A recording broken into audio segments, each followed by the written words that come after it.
about the open bar and like some of the advantages of having an open bar. So open bar is, definitely the most guest friendly, let's say, because your guests arrive, they put their purse down, they never have to bring out their wallet or anything like that because everything's paid for them. So it's really like you've welcomed them into your home and they have access to your bar and they can drink whatever they want that night, whatever your choices are, wine, beer, or maybe liquor too. Especially someone like you who forgets their wallet. That's right.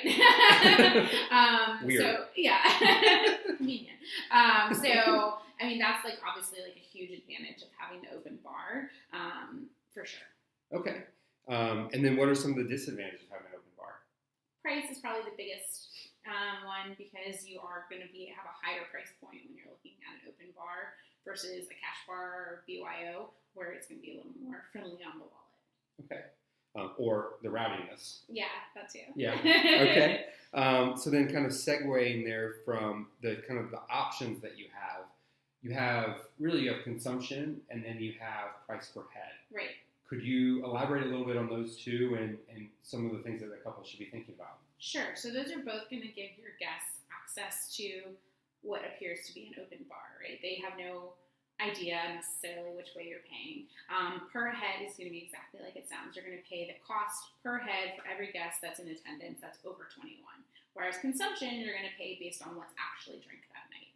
So with consumption, it's great if you don't have a group of heavy drinkers or maybe the cocktails are pretty inexpensive price-wise at your venue or with your caterer. So that can be kind of an advantage to that. With the per head cost, if you think you don't have a lot of big drinkers, then maybe consumption makes sense. But a lot of times people drink more than maybe you think or, than they do on a Friday night when you're out at dinner at a wedding.